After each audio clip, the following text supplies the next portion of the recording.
साख्रिल' मोनग्रोथोंना फिथाइ सामथाइल' जाहोनाङो नासपति काजु बादाम आपेल आंगुर दा बे मावनायखौनो माव बे जानायखौनो जा बे सुनायखौनो सु बे गाननायखौनो गान गासिबो बेनो बे संसारानो अब्लालाय गोजोननाया बहा थायो बिसोरनाव बिल्डिं दं बिसोरनाव गिदिर गिदिर गारि दं आंनाव गोजोननाय दं खुलुमबाय बे समाव आं बड'लेण्ड बुब्लिनि डाइरेक्टर राजिब बसुमतारी आरो जों नोंथांमोना मिथिखागौ जे थांनाय साननैसो सिगांनिफ्रायनो जों बड'लेण्ड बुब्लिनि स्टुडिअनि गेजेरजों बोथोरनि आरो मोनाबिलिनि देंखो हाबाफारि लाबोबाय थादों आरो बे हाबाफारियाव आथिखालनि बर' हारिनि गेजेराव जाखांफुहांनाय देंखोगिरि महरगिरि डायलगगिरि बिथांमोनखौ लाना फैनानै जोंनि बे बड'लेण्ड बुब्लिनि स्टुडिअआवहा बे हाबाफारिखौ लानाय जादों थिग बेबायदिनो जों दिनै आरोबाव फिन फैफिनबाय जों बोथोरनि आरो मोनाबिलिनि देंखो लानानै आरो बे मोनाबिलिनि देंखो आरो बोथोरनि देंखोआव जों सासे आलासि लाना फैबावदों जाय आलासिखौ नोंथांमोना मुंजोंनो सिनायखायो बिथांनि डायलगजोंनो सिनायखायो बिथांनि मेथाइजोंनो सिनायखायो दा बे हिसाबै जोंनि बड'लेण्ड बुब्लियाव बिथांखौ दिनै हांख्रायना लाबोदों आसा खालामो जोंनि बड'लेण्ड बुब्लि नायगिरि गासै नोंथांमोना बोथोरनि आरो मोनाबिलिनि देंखो हाबाफारिखौ नायलांबाय थागोन आरो दिनैनि बे आलासिनि जाखिनि जों हांख्रायना लाबोदों बे हांख्रायना लाबोनाय आलासिया मा मा दिन्थिलाङो गासैखौबो नायलांगोन बे समाव जों गिबियावनो बिथांखौ जोंनि बड'लेण्ड बुब्लिनिफ्राय बरायग्रोबाय बिथाङा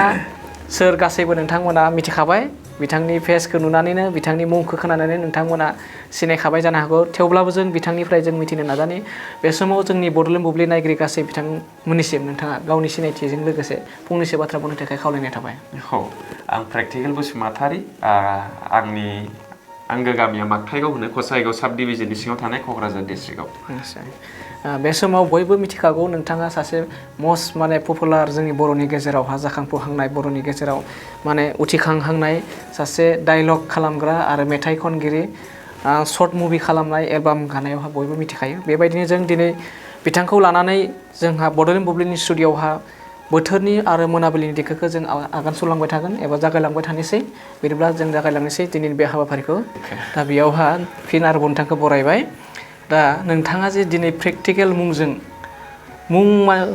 मुं बुंनाय माने जोंनि बर'नि गेजेराव गोबाङानो सिनायथि मोनो सिनायनो हायो दा बेबायदिहै नोंथाङा माबोरै बेसिम बे प्लेटफर्मसिम सफैनो हाखो मानिफ्राय जागायजेनदोंमोन आरो मा साननानै बेसिम बेबायदि हाबाफारियाव आगान होदोंमोन नोंथाङा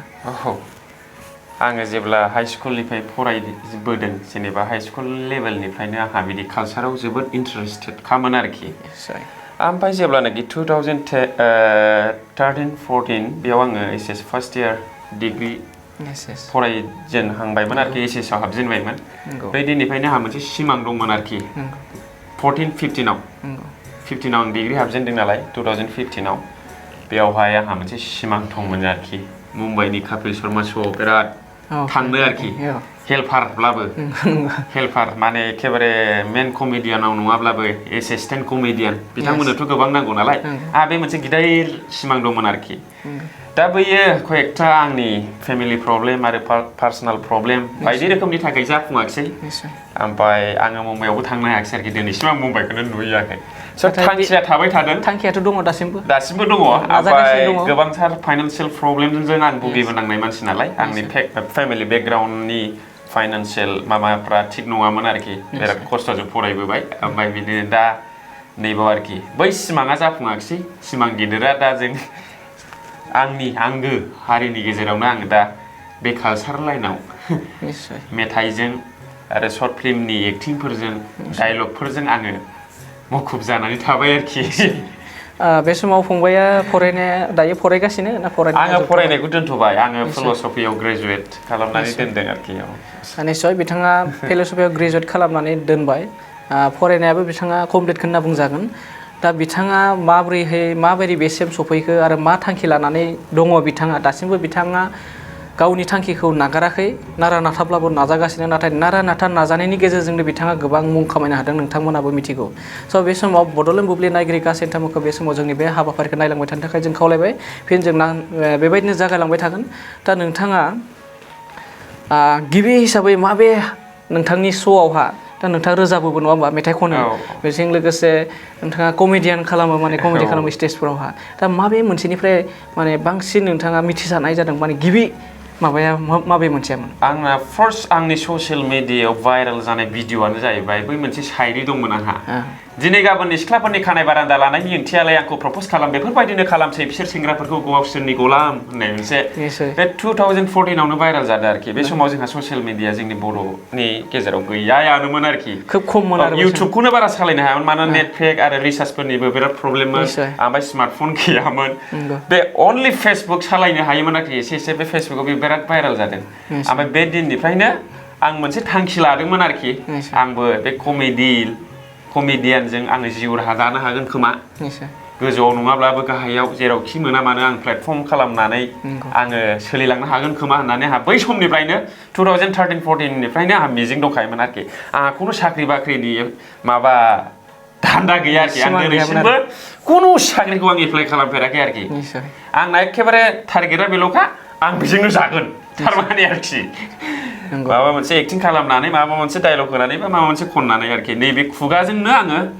जिउनि राहाखौ आङो दानानै लागोन होननानै आं मिजिं थिनानै दिनैसिम दं आरोखि आरो आङो खालामगासिनोबो दङ निश्चय नंगौ बे समावहा जोंनि बड'लेण्ड बुब्लि नायगिरि गासै नोंथांमोना मिथिखागौ बिथाङा गोबां गावनि रोंगौथिखौ लानानै नोंथांमोना बिथांनि मेथाइ खननायजों बिथांनि डायलग होनायजों खोब गोजोननाय लायो दसे समब्लाबो गावनि दुखुथिया जिउखौ दसे सम रंजाखांनोबो मिस्टार प्रेक्टिकेल बसुमतारीनि डायलगखौ खोनासङोब्लानो नोंथांनि दुखु एबा माखासे इमोसनेल जाना थानायफ्रा एसेब्लाबो गोजान जायो बेखौ बयबो मिथिगौ दा जोंहा बेजोंनो सावरायनायजों गेजेरजों मेथाइ खननायबो लाना थांफागोन दा बे समाव नोंथाङा जे मेथाइबो खनो जोंहा देंखो बोयो दा बे हिसाबै जों नोंथांनि देंखोखौ ससे खोनासंनोसै रायजो राजाखौ एबा जोंनि बड'लेण्ड बुब्लि नायगिरि गासै बिथांमोनखौ जों खोनासंहोनो दिनै दालमिया सिमेन्ट मेथाइखौ रोजाबनोसै बेथ' आं लिरनाय आंनि लिरिक्स टिउन नालाय अके बिथाङा फोरमायबाय जोंनि बड'लेण्ड बुब्लि नायगिरि बिथाङा फोरमायबायदि बिथाङा गावनो सुजुदोंमोन दालमिया सिमेन्ट जाय मेथाइखौ नोंथांमोना मुंदांखा जादोंमोन मोनसे समाव आरो दासिमबो बे दालमिया सिमेन्ट होनना बुङोब्ला जायखिजाया हाबाफारियावहा दामनानै रंजानायखौ नुनो मोनबाय थायो थिग बेबायदिनो बिथाङा बे मेथाइखौ खनगोन बिदिबा नोंथांमोना नायलांबाय थादों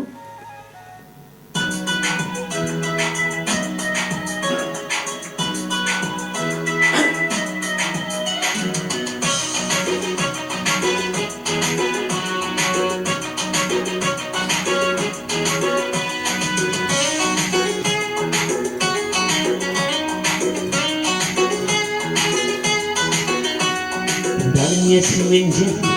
I'm the Simenjen, Black Tiger Simenjen, Fast Hala building ni khusya dalai hunai badi,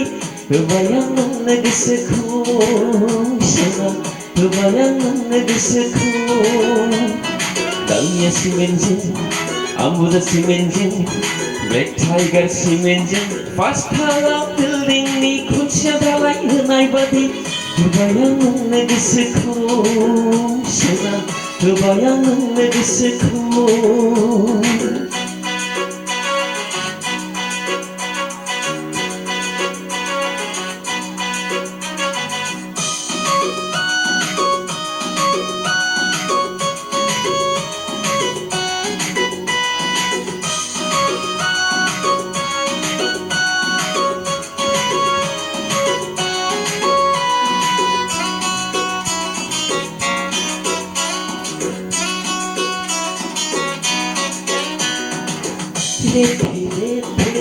Jesa ओंखाम बायदि हाथाइजों खावलाय हाबसोलायनाय मिनिसोनायखौ आं बोरै बावनो सना बोरै बावनो दावहैना बायदि नोंनि गारांखौ I love you नोंनि बुंनाय रावखौ आं बोरै बावनो सना बोरै बावनो Dalmia सिमेन्टजों I'm the Simenjen, Black Tiger Simenjen, Fast Hala building ni khusya dalai hunai badi, bayang nagisekhu, sana, bayang nagisekhu.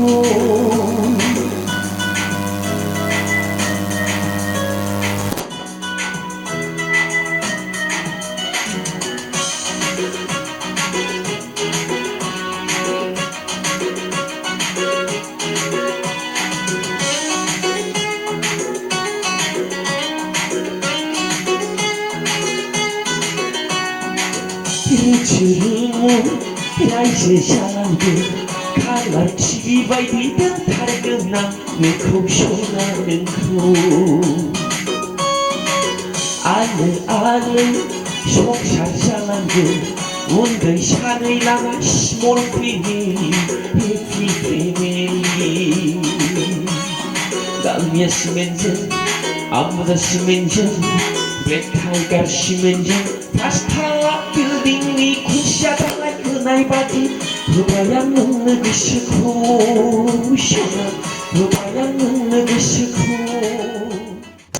नंगौ बे समाव बिथाङा गाव सुजुनाय दालमिया सिमेन्ट मेथाइखौ रोजाबना दिन्थिबाय जोंनि बड'लेण्ड बुब्लि नायगिरि गासै नोंथांमोनाबो नुनानै मोनबाय दा बे दालमिया सिमेन्टनि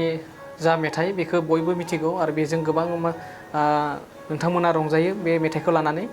दा बिथाङा गावनि देंखोजों गाव सुजुनाय गाव रोजाबाखैब्लाबो नाथाय बिथाङा गाव सुजुनाय मेथाइखौ खोब मोजां नोंथांमोननि सिगाङाव रोजाबनानै दिन्थिबाय जों बे समाव फिन आरोबाव सावरायनायाव दसे सम फैफिननोसै आथिखालावहा माखासे लाइमोनफोरखौ लानानै जों बिथांजों दसे सावरायबावनोसै खोब खम समनि गेजेराव जों बे सावरायनायखौ फोजोबगोन आरोबाव फिन जों बिथांनि जा माखासे डायलगखौ जों खोनासंगोन मेथाइ खोनासंगोन दा बिदिब्ला जोंनि बड'लेण्ड बुब्लि नायगिरि गासै नोंथांमोना नेनानै थाथ' आरो नायलांबाय थादों दा बे समावहा दा आथिखालावहा बे नोंथांमोना जिबायदि दा ससियेल मिडियाजों माखासे सर्ट मुभि बानायो नङा होमबा कमेडियान खालामो दा बेफोरबायदिजों गावारि माने फसंथान खालामना लानो हागोन ना हाया बेफोरबायदि हायो ना हाया होननानै नोंथाङा सानो दा आङो बेखौनो बुंगोन दिनैनि बे टेक्न'लजि एन्ड ग्लबेलाइजेसन जुगाव मानसिया हरसेयावनो साक्सेस जायो जुदि बियो माबा गोसो गोरबोजों एखेबारे मावख्रुबनानै सानहाबनानै मावोब्ला आरोखि जेनेबा दा ससियेल मिडिया जुगाव जेनेबा नों साख्रिनि खोथा सानब्लाबो आजिखालि नों कचिं सेन्टारफ्राव थांनांलिया एभरिथिं नों गुगोल इउटुब ससियेल मिडियाआवनो मोनखाजोबो ट्रेनिंखौ ओमफ्राय नों जेनेबा नोङो भकेलबो इसिबां माने लानांलायलिया जेनेबा भकेलनिब्लाबो माने गासिबो टेकनिकखौनो कयेक्टाखौ मोनजोबखायो आरोखि जेनेबा गिटार सोलोंगोन किबर्ड सोलोंगोन गासिबो ससियेल मिडियाजोंनो आजिखालि सोलोंजोबनो हायो माने नों माबा मोनसे जानो हाथारो आरोखि बे टेक्न'लजि जुगाव जुदि बिनि गोसोआ एखेबारे नाजाथाबनायाव दङब्ला आरोखि आं बेनि थाखायनो बयखौबो खावलायगोन दिनैनि बे बड'लेण्ड बुब्लि निउस चेनेलनि गेजेरजों मानसिया जों लाइमोनफ्रा बयबो साक्सेस जानो हायो दिनैनि मुलुगाव जुदि थांखिया गोख्रोंब्ला दा जेनेबा नोंथाङा बुंदों जे सर्ट फिल्म खालामनानै बा प्रग्राम गानानै बा गान खननानै बा माबा मोनसे दामनानै गावनि आथिङाव गसंथानो हागोन ना हाया बा फेमिलिखौ गावनि जिबनखौ दैदेनलांनो हागोन ना हाया बे खोथाखौ नोंथाङा सोंदों आं बिराद गोजोननाय मोनदों आङो बेखौनो बुंगोन दिनैहाय हायो गोदोहाय आगोलाव एसे प्रब्लेम जायोमोन थेवब्लाबो सोलिबोदों जेनेबा जोंनि आगोलनि देंखोगिरिफोर आगोलनि जोंनि आर्टिस्टफोर बिथांमोनाबो सोलिबोदों नाथाय माखासेफ्रा गोबां आंखालजों भुगिनांबोदों बे सैथो खिन्थु दिनैनि मुलुगाव दिनैहाय आरोखि बे इउटुब फेसबुक ससियेल मिडिया जुगाव जुदि टेलेन्टआ दंथारोब्ला नाजानाया सैथोमारब्ला बियो बे सर्ट फिल्म लानानैब्लाबो बा इउटुब चेनेल खुलिनानैब्लाबो बा एक्टिं खालामनानैब्लाबो गान खननानैब्लाबो जानो हागोन जास्ट मोनसे रायजो राजाखौ एट्राकसन खालामनो हानाय टेलेन्टआ बेनाव थानांगोन रायजोफोरखौ गोजोनग्लाय होनो हानाय क्षमता पावारा बेहा थानांगोन आरोखि दा बे गोजोनग्लाय होनो माबा मोनसे खननो बा मोनसे एक्टिं खालामनो बा माबा मोनसे एक्सट्रा अर्डिनारि रायजोनि सिगाङाव दिन्थिनो थाखाय बेयो सानहर खस्थ' खालामनांगोन दा जोङो जेनेबा एक्टर जानो जोङो फैयो ओमफ्राय थांफिननाङो माबा मोनसे सिंगार जानो फैयो थांफिननाङो माने जोंनि नाजानायनि फिथाइखौसो जों मोनगोन ना दा बे आरोखि जेनेबा जों दा एक्टिं खालामो जेनेबा आं गान लिरो दालमिया सिमेन्ट गान जेनेबा बर' फिल्म इन्डास्ट्रियाव जोंनि बर' हारिनि गेजेरावनो बेनिफ्राय जौसिन भिउ जानाय खुनु मेथाइआनो गैया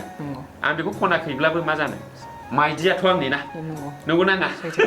बिदैया आंनि आं लिरदों आं सुर होदों नङा होमबा मेथाइआ आंनिनो आं खनाखैब्लाबो नङा होमबा आंनिफ्रायसो फैदोंना रोदाया आंसो बे बाख्नायनानै लानाय राव नङा होमबा आं बेजों मुं मोन्दों बेजों आं फेमास जाबाय बेजों आंनि प्लेटफर्मा सोलिबोबाय जेराव माने दालमिया सिमेन्ट होनना बुङोबा प्रेक्टिकेलखौसो सिगां गोसोखाङो औ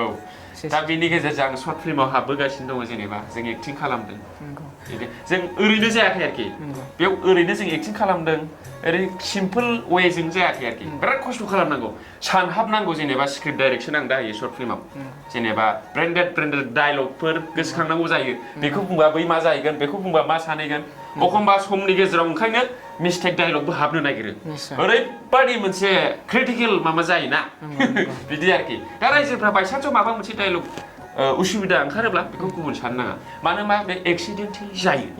औ दा बेखौ रायजोफ्रा खमा होनांगोन दा बे आरोखि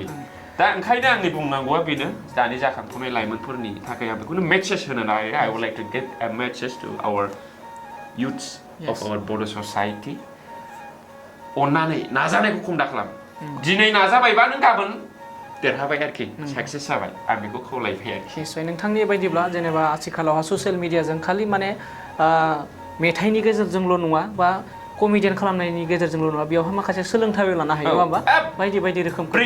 हायो नाथाय माखासे आथिखाल लाइमोनफोरा जे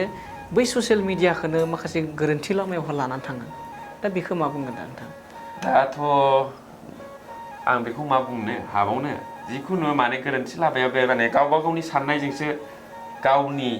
जिबना सोलियो नालाय जेनेबा आंनि साननायजों नोंथांनि जिबना सोलिनाय नङा नोंथांनि साननायजों आंनि जिबना सोलिनाय नङा बे गाज्रिखौनो मावथारनोसै सानबायबा बे मावखागोन बुजिबाय जेनेबा ओरैबायदि नै जेनेबा बिमा बिफाफ्रा बिराद खरस खालामनानै गावसोर निरामिस जानानैब्लाबो समाव फिसाखौ मोजां स्कुलाव फोरोंदों फिसाया सोलोंथाइ लानानै गिदिर मानसि जाथों बा माबा मोनसे थांना थानायनि राहाखौ नागिरना लानो हाथों होननानै बिमा बिफायाथ' मोजांखौनो सानदोंना खस्थ' खालामनानै फोरोंदों होमब्लाबो जों लाइमोनफ्रा बेयाव उल्था जायो मानो दा बे गावनो आं मोजां जानोसै आं साक्सेस जाथारगोन होननानै मावाब्ला जाया दा जेनेबा टेक्न'लजि ससियेल मिडिया जुगा बिराद सापर्ट खालामदों गोजौ फारसे थांनायनि थाखाय दा जोङो बेखौ जेनेबा गाज्रियाव बाहायदों सोरबाबा एन्टारटेनमेन्टआवल' बाहायबाय सोरनाबा माबा ओरैनो इन्जयआवल' बाहायबाय सोरबा गाज्रियाव इउज खालामबाय माने गावबागाव पार्सनेल मेटार जालांबाय आरोखि ओंखायनो आंनि खावलायनाया बेनो जुदि नों देरहाथारनोबा नोंसो गेलेनांगोन गुबुना बे गेलेदोल' होनहरगोन आरोखि नङा होमबा बिदि आरोखि बे समाव बिथांनिफ्राय गोबां जों बाथ्रा मिथिनो मोनबाय आरोबाव जों दसे सम सावरायबावनोसै बेनो जाहैबाय बर' इन्डास्ट्रिखौ बर' फिल्मनि इन्डास्ट्रिखौ लानानै जों जास्ट 2 मिनिट जों सावरायगोन दा बे समावहा जोंनि बर'नि माखासे माबाफ्रा जास्ट इउटुब आरो ससियेल मिडियाजोंल'सो जों सोनारनो गोनां जायो नङा होमब्ला जोंहा बेबायदि गिदिर नोंथांमोननि दा बेसेबां समायना जोंहा माखासे सर्ट मुभि दङ दा बेफोरखौनो जों जुदि हलफोर मोजां थानायब्ला गोलाव मुभिखौनो खालामनो हागौमोन नङा होमबा दिन्थिनो हानायबो माखासे बेनिफ्राय प्रफिटबो फैनो हागौमोन नाथाय जोंनि गेजेराव दा बेफोरबायदि स्कपआनो गैया नङा होमबा दा बेयावहा नोंथांमोना माबायदि सोलियो बेबायदि माबायावहा माने गोबां खरस थाङो बेयाव नङा होमबा नों माखासे नों आर्टिस्टखौ लाना फैनांगोन नङा होमबा बिथांमोनाथ' फ्रियाव फैनो हाया नाथाय नोंथांमोना खरसा गावनि पकेटनिफ्राय खरसा खालामनांगौ जायो ना मादिबा स्पन्सारफोर होयो सोरबाफोर आङो खुला खुलि खोथाखौ बुंनोसै आरोखि लाखोमाला जेनेबा आंनि सेक्रेसिखौनो आं खोन्थानोसै बे लाइनावहाय आरोखि कालसाराव आंहा मेगन सानाय गैया सोरबा आंनिफ्राय साबसिन गान लिरथों सोरबा आंनिफ्राय गोजौसिनाव थांथों डायलगावनो होन खननायावनो होन गासै एभ्रिथिं आंहा बेयाव मेगन सानाय गैया आं ओंखायनो खुला खोथाखौ बुंनोसै जेनेबा आं दा थांनानै दं बड' फिल्म इन्डास्ट्रिनि जे गेजेराव जेनेबा सर्ट फिल्माबोथ' फिल्म इन्डास्ट्रिनि माबायावनो जाहैबाय जेनेबा लेभेला आलदा जेनेबा बर'नि फिल्मानो जाहैबायना दा जेनेबा आङो बांसिन थांनानै थायो माबा स्टेज प्रग्रामजों आरोखि जेनेबा जों सर्ट फिल्माव मोजां डायलग होबाय ओमफ्राय गानखौ जों रेकर्डिं खालामनानै मोजां एसे खननानै रायजोनो देखायबाय ओमफ्राय बेखौ लेंहरबाय स्टेज प्रग्रामाव जेनेबा नोङो आजिखालिथ' 12 मास प्रग्राम दैज्लांजोंबो खोथा गैया हाबा हुखानिफ्राय लानानै पिकनिकनिफ्राय लानानै गासैयावबो नों गासैयावबो आर्टिस्टफोरखौ नांगौ आरोखि सोरबा मोसानायनो सोरबा गान खननाय ओमफ्राय बांसिनानो गान खननाय सिंगारहा जोंनि फिल्म इन्डास्ट्रियाव जोंनि बर'नि गेजेराव ओंखाम दंसिनो आरोखि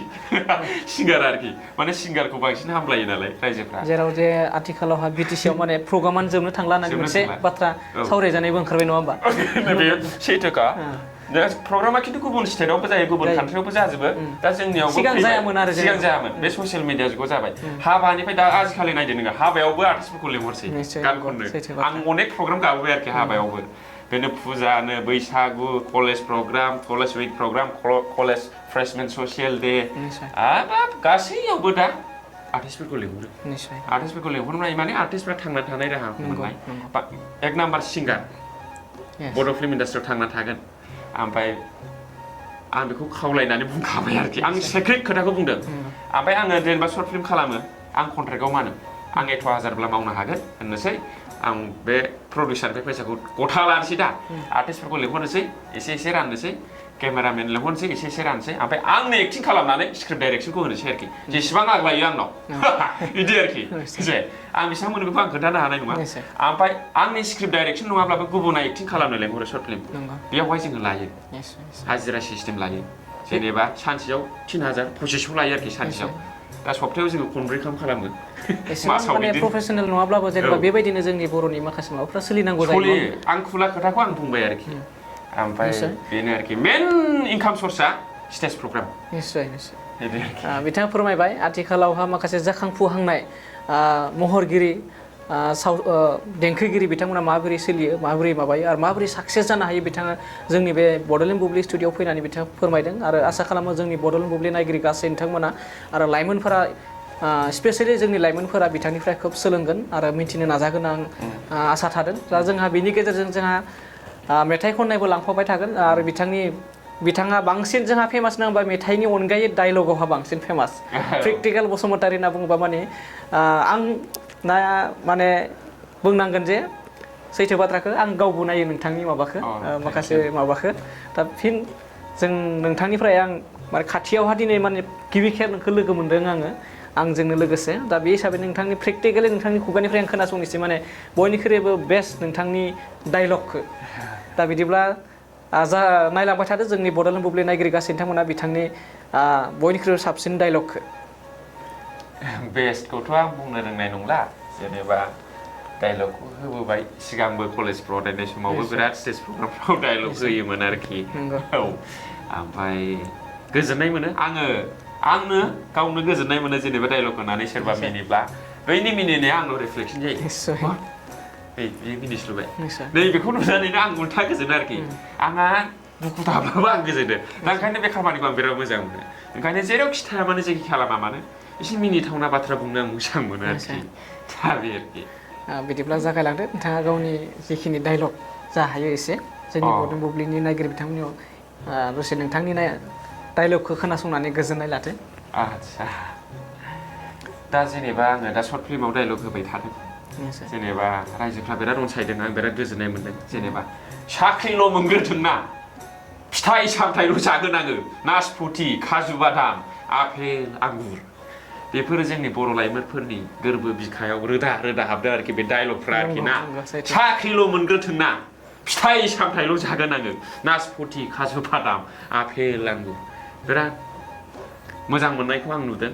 मानोना जोंनिया गोबां भाइरेल जादों बे ससेखिनिया ससियेल मिडिया फेसबुक इउटुबावहा माने बे ससेखौ लानानै माखासे माबाखौ माने गावनि साननायखौ फोरमायनो थाखाय माने नोंथांनि डायलगखौ माने बाहायदों माने माखासे ससियेल मिडियाआव नंगौ बे बाथ्राया खोब सोलिगासिनो दासिमबो सोलिगासिनो दं फिन आरोबाव नोंथांखौ माने मोनसेबाव डायलग होनो थाखाय आं खावलायनो सानो आरो मोनसे डायलगाबो भाइरेल जादों फुरा ससियेल मिडियाआव माब्ला बिदि बैसो जाखो मोनसे बिदि होननाय आरोखि माब्ला बिदि बैसो जाफैखो आङो थालखौनो मोनाखिसै साख्रिफोर मोननाय मोनब्ला हाबा लानानै ग्रोम रायजो जाजासिगौमोन होननाय मोनसे डायलगाबो बिराद भाइरेल जानायखौ आं नुदों ससियेल मिडियाआव आरो बै बेकग्राउन्ड मिउजिकजों एसे दुखुबो जादों आरोखि एखेबारे साख्रिफोर मोननाय मोनब्ला हाबा लानानै ग्रोम रायजो जाजासिगौमोन गोसो थोनायखौबो बेसेबां बुरखाय दोनबावनो जेनेबा फरायबाय लिरबाय जेनेबा मास्टार डिग्री खालामबाय ग्रेजुवेट जाबाय साख्रि नागिरबाय साख्रि मोनालासे जोङो बेखारै दङ नाथाय जोङो रादाय होनानै दोनबाय सोरबा अनजालिखौ आङो नोंखौ माबा मोनसे राहा जाबानो जुलि लानोसै नाथाय इनकाम सर्सआनो गैयाब्ला बोरै हाबा लानानै बोरै न'खर खुंगोन ओरैबायदि बिखुङाव हाबदों पार्सनेलि आंनाव हाबग्रोदों ओमफ्राय आङो बख'नानै मानसिफोरनावबो सोहरबाय आरोखि बिदि ओंखायनो आङो माने माबा मोनसे मेसेज होनो हायो नामा जोंनि बर'नि गेजेराव होननानै आङो बिदि डायलगफोरखौ गोसोखां दिनैसिमबो आं होबोगासिनो दं ओमफ्राय दा लेटेस्ट दा कार बाइक नांगौ होननायाव औ एखेबारे बिख्लो हाबदों आरोखि जोंनि लाइमोन सेंग्रा सिख्लाफोरनि गोरबोआव जेरै बे नोंथाङा खोनादिया मानसिया सानसेयावनो साक्सेस जायालै आंनो खमसे खम नोङो सम होनांगौ ना दा फरायफुनाय जिबनाव आङो बोरै कार बायगोन बोरै बाइक बायगोन नों खोथाखौ बुजिनांगौ ना होननानै गार्लफ्रेन्डनि सिगाङाव गार्लफ्रेन्डखौ रायो आरोखि माने गार्लफ्रेन्डा माने मालायनि बाइकजों कारजों बेरायनायखौ दुखु मोनखांबाय ओमफ्राय बियो दुखु मोननानै नों बाइकबो बाया कारबो गाया आङो नोंजों गोसो गैला होननायाव बे डायलगखौ होयो आरोखि डायलग माने रियेलखा खोथाया माने मानसिया सानसेयावनो साक्सेस जायालै खमसे खम नोङो आंनो सम होनांगौ ना आं बे फरायफुनाय जिबनाव साख्रि नागिरफुनाय जिबनाव साख्रि गैया गारा आं बोरै बाइक बायनो हानो कार बायनो हानो होननानै गार्लफ्रेन्डखौ रायो आरोखि नंगौ नोंथांनि मोनफ्रोमबो बे जोंनि बड'लेण्ड बुब्लि स्टुडिय'आव जाखिनि माने डायलग कमेडियान डायलग होदों आरो इमसनेल डायलग होदों साफ्रोमबो लाइमोनफोरनि बिखायाव नांदों बेखौ बयबो गनायनांगोन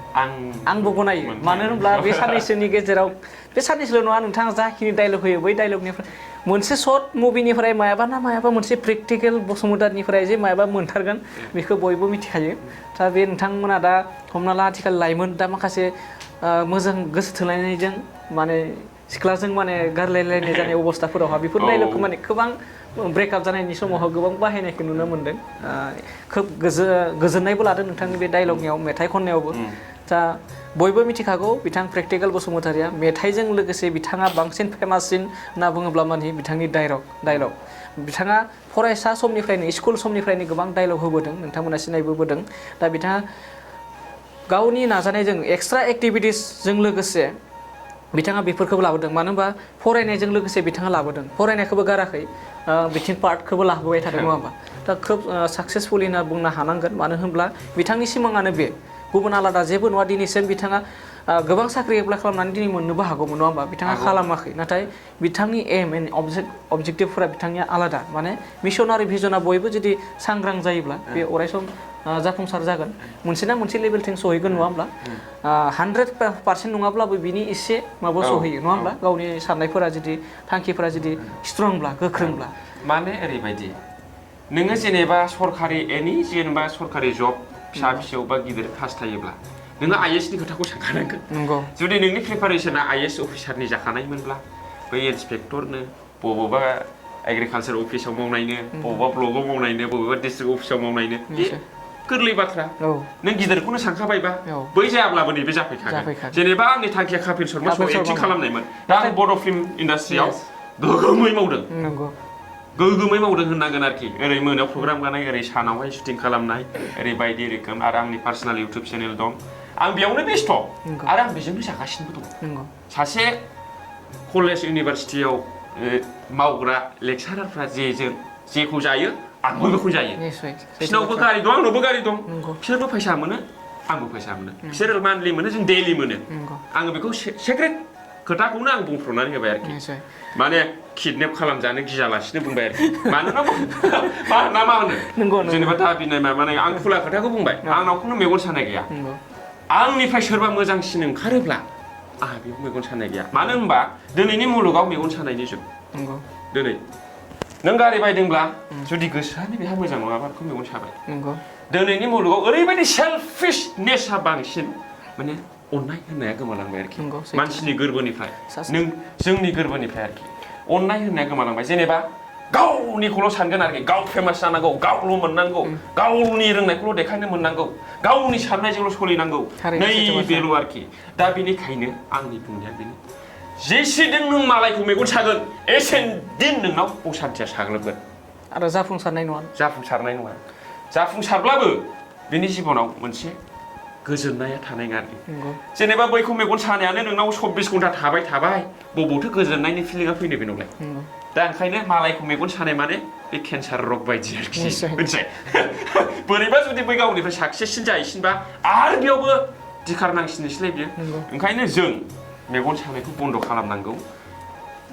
मोजां जिनिसखौ इसोरासो होयो मानसिया होआ आरोखि नोंनि नाजानायाव इसोरा बोर होगोन नों साक्सेस जागोन आरोखि आङो बेखौ बुंनानै निश्चय बिथाङा खोब बेसेन गोसा बाथ्रा बुंबाय बिथांनि जिखिनि दायो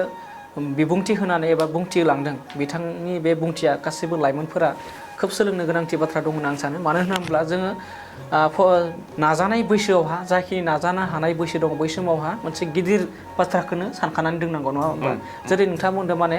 जुदि IAS IPS नि जुदि बाथ्राखौ सानोब्ला जों फिसा मोनसे लेभेलावबाबो सहैनो हाखागोन खोथा गैया बेयो बे सिस्टेमखौ बिथाङा फोरमायबाय थारैनो बे बाथ्राया सैथोमार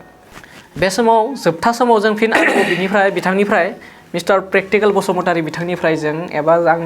फंबाय होनना बुंसै आं बेखौ प्रेक्टिकेल बसुमतारी फंबायनिफ्राय जों जोबथा एबा जोबनोसै समावहा जों बिथांनि मोनसे डायलग खोनासंनि खोब माने आंबो मोजां मोनो बेखौ नोंथांमोनाबो निस्सय मोजां मोनगोन बै समाव माने स्कुल जेब्ला नों फरायसालियाव फरायफुबाय थादोंमोन बै समावनो जानो हागौ बे माबाया आङो HS फरायबायमोन निस्सय HS फरायबाय थादोंमोन बै माने डायलगखौ नोंथाङा जोबथा जोंनि बे नायगिरि बिथांसिम होनो थाखाय आं खावलायनाय थाबाय बे आदा होननाया जाहैबाय गोजोननायनि फारसे आङो डायलग होदोंमोन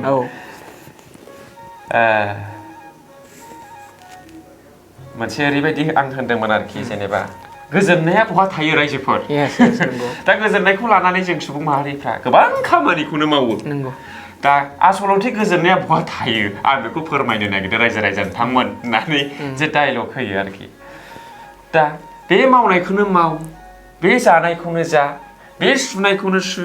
बे गाननायखौनो गान गासिबो बेनो बे संसारानो अब्लालाय गोजोननाया बहा थायो बे डायलगखौ आं होदोंमोन आरोखि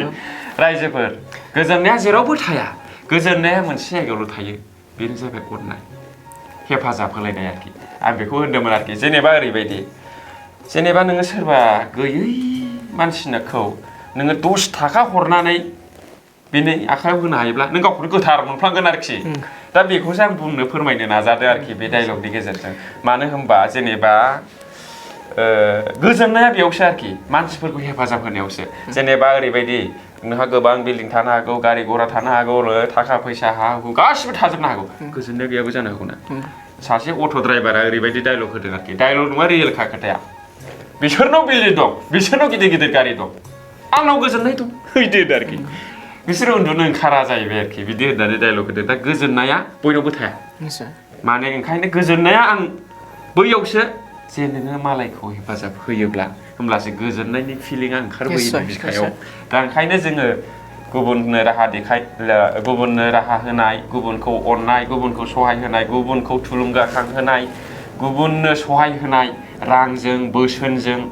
गासै देहा बोलोनि गेजेरजों नै बिदि हेफाजाब होबासो गोजोननायनि फिलिंनि फुंखाया गेवोनो आरोखि फैगौ बैसागोनि थाखायबो बिथाङा साखाफारा फैगौ बैसागोनि थाखाय नोंथाङा प्रग्रामा दायो माखासे रेडि जाना दं रेडि 8थासो माबा बुकिं जाबाय निश्चय उदालगुरि बाक्सा धेमाजि चिरां निश्चय बिथाङा फोरमायबाय दानो बिथाङा 8टा 9टासो माने अलरेडि बुकिं दंखायो दा आं जोंनि बड'लेण्ड बुब्लिनिफ्राय आं फोरमायो दे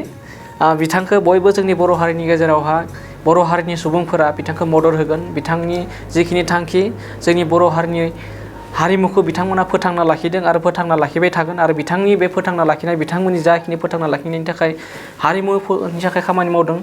बै हारिमु खामानि मावनायावहा रायजो राजाफोरनि मदद नांगोन नङा होमब्ला बे हिसाबै जोंनि बर' हारिनि साफ्रोमबो रायजो राजाफोरा बिथांमोनखौ मदद होयो मानो होनब्ला जोंहा आलादा मोनसे सिनायथि दङ बर' हारिया नङा होमबा आलादा गाननाय जोमनाय दङ आलादा हारिमु दङ बै हारिमुखौ नोंथांमोना खोब माने दैदेनलांगासिनो दङ नारा नाथाब्लाबो नङा होमबा गुबुन हारिफोरनिया गोबां सरकारफोरनिफ्राय मदद मोनो नाथाय जोंनि बर' हारिया गावनि माने गावनिनो साननानै गावनि थैखौ दै खालामनानै खामानि मावलांबाय थादों आरो जौगाहोनाय खामानिखौ मावबाय थादों बे हिसाबै जोंनि बर' हारिनि साफ्रोमबो रायजो राजाफ्रा बिथांमोनखौ मदद होलांगोन आरो दा बे समाव नोंथांनावहा फंनैसो माने बाथ्रा बुंनो थाखाय आं खावलायनोसै मानो होनब्ला जोंहा गेजेराव साननैसोल'सो रंजालि बैसागो फोरबोआ एबा रंजानाय फोरबोआ दा बेखौ लानानै रायजो राजानिसिम मा मेसेज होनो नाजायो आङो बयखौबो खुलुमनाय जासिहरबाय रंजालि बैसागु जोंनि बर'नि देरसिन फोरबो जेनेबा रंजालि बैसागुआ फैयै फैयै बारा गोबाव गैला दिनै 10-12 दिनल'सै बे रंजालि बैसागुनि बयनिसिमबो अननाय आरो सिबिनाय आङो बावहरग्रोबाय इन एडभान्स बयनिबो साननाय मिजिं थांखिफ्रा जाफुंसारथों गोग्गो देहा सोलेर होनानै इसोरा खांलांथों बयनिबो न'खराव बयनिबो जिउआव गोजोननाया उसिग्लायथों आरोखि आं बेखौनो मिजिंथिबाय। निस्सय बिथाङा गासैबो रायजो राजानि थाखाय फैगौ बा फैबाय थानाय रंजालि बैसागो फोरबोनि जानानै रायजो राजानिसिम गाहाम हामलायनायखौ जासिहरनाय जादों। बेजों लोगोसे जोंहा बोथोरनि लोगोसे मोनाबिलिनि देंखो हाबाफारियाबो जोबनाय लामायाव। स' बे समाव जोंनि बड'लेण्ड बुब्लि नायगिरि गासै नोंथांमोना जोंनि बे हाबाफारिखौ नायनायनि थाखाय रोजा रोजा साबायखर। आरो बे समाव नोंथाङा गावनि बेसेन गोसा खामानिखौ दोनथ'नानैब्लाबो जोंनि बे हाबाफारियावहा नुजाथिफैनानै जोंखौ हेफाजाब होनायनि थाखाय रोजा रोजा साबायखर थाबाय। इयुनाव बेबायदिनो नोंथांखौ मोनगोन होननानै जों आसा खालामनाय थाबाय। जोंनि बे हाबाफारिया एसेनोसै, गोजोन्थों, खुलुमबाय। बयखौबो जोब्बायना आदा?